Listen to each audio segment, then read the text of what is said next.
Ini P3K kemarin tuntutannya dihitungkan sejak Juli. Kemudian ada statement upaya yang kita lakukan rencananya mau dihitungkan sejak Agustus. Kemudian ada wacana juga karena disahkan sejak September maka dihitung sejak September.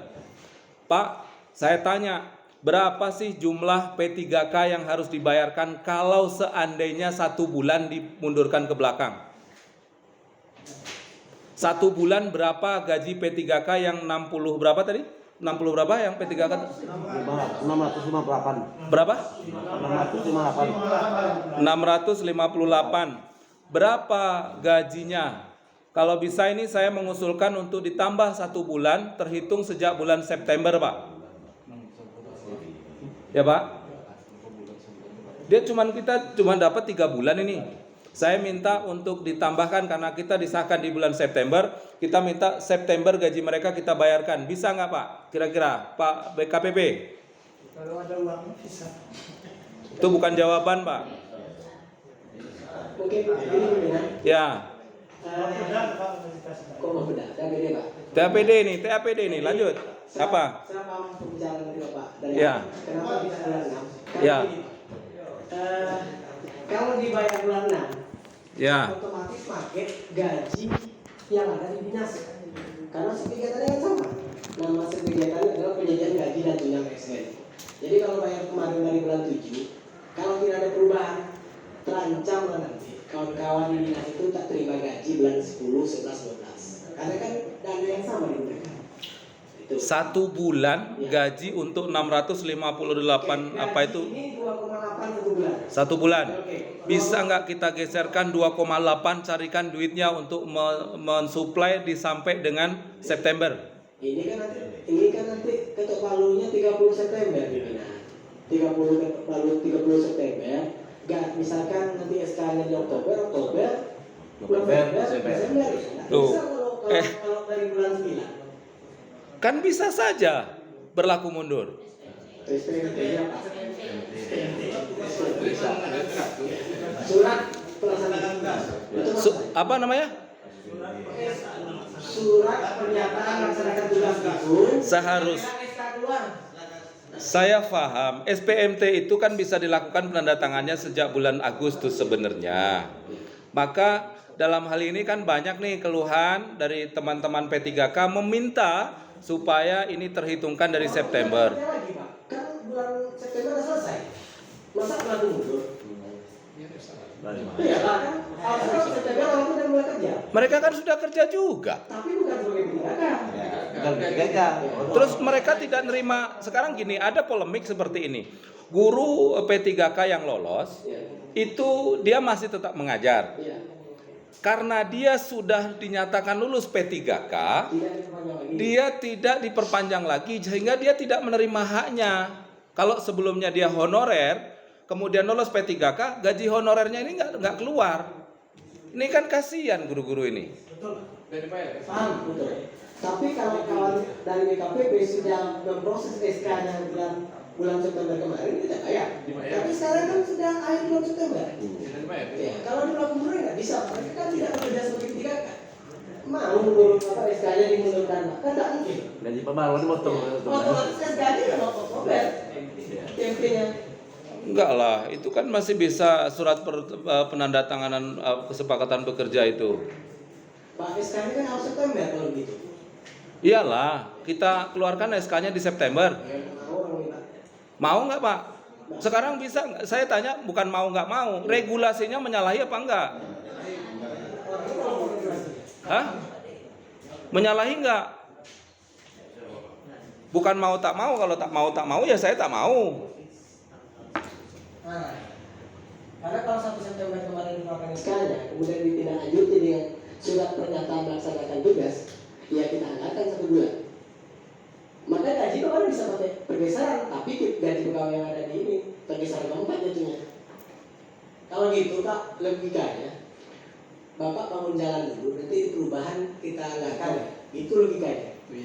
Ya itu yang saya maksud. Ketika kita sahkan APBD di tahun 2000 di bulan September, kita pengesahan APBDP 30 nih. Kan masih di bulan September. Bisa nggak kita bayarkan gaji P3K ini di bulan terhitung sejak September? Jadi 4 bulan, bukan 2-3 bulan gitu. SPMT ini kan nggak bisa September, Pak. Maksudnya ketika kita lakukan penandatanganan SPMT-nya itu menyalahi regulasi nggak?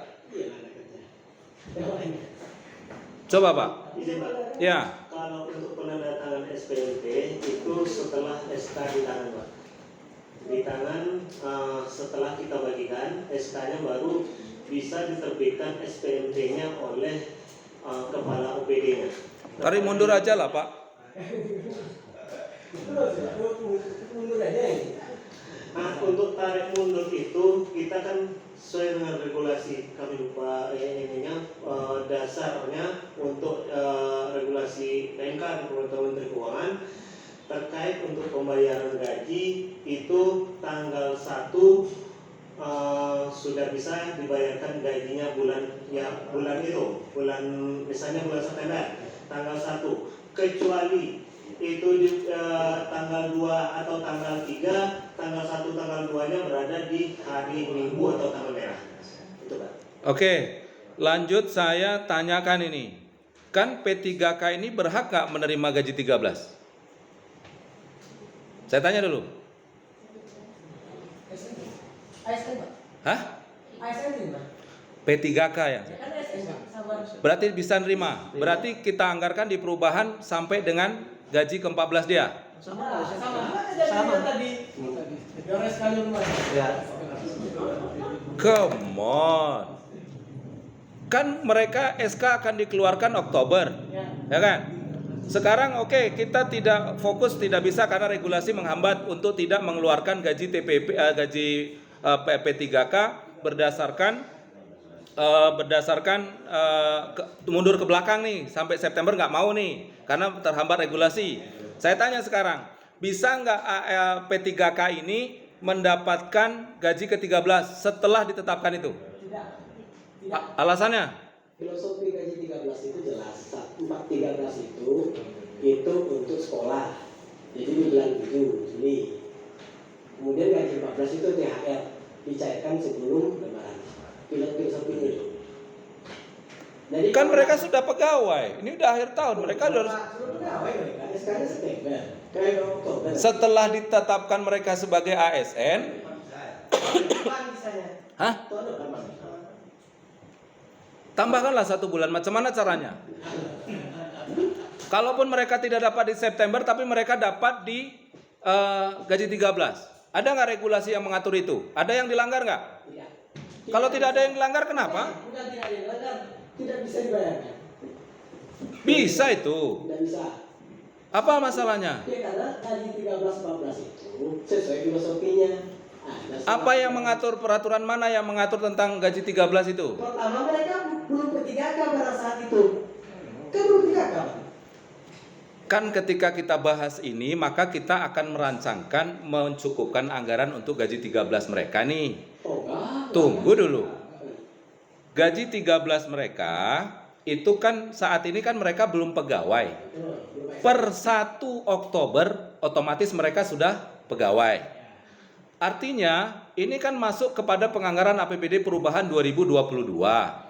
Ketika nanti kita tambahkan di gaji 13 dia di Desember, memungkinkan enggak gitu loh. Alasannya apa yang menghambat ini? Jadi begini Pak, kenapa penting dibayarkan gaji 13-14 ketika mau masuk sekolah anak-anak dengan perubahan? Bayangkan loh, kalau pemerintah daerah tidak menganggarkan gaji 13-14, lakukan refocusing. Saking pentingnya pada saat itu dibayarkan. Jadi kalau pemerintah daerah belum menganggarkan 13-14, lakukan refocusing. Kan ini mereka sudah pegawai di terhitung Oktober. Iya, bisa karena konteksnya sudah tidak gaji 13-14 lagi. Gaji 13 sudah dibayarkan. Iya, bisa tahun depan kalau mau. Gaji 13-nya sudah dibayarkan yang pegawai sekarang. Sudah. Oh, gaji 14? Sudah. Kok tahun belum habis kok udah dibayarkan semua ini gimana ini? Makanya saya sampaikan tadi gaji 13 itu anak mau sekolah. Soalnya pada habis 14 kan tak ada. Barangnya dibayarkan. Aduh gaji gitu lebih pada itu. Tanya udah apa? Oh berarti karena regulasinya karena yang sudah yang ngobrol dong. Tadi dia bilang. Udah jelas dia ngobrolnya tadi tuh. Oh.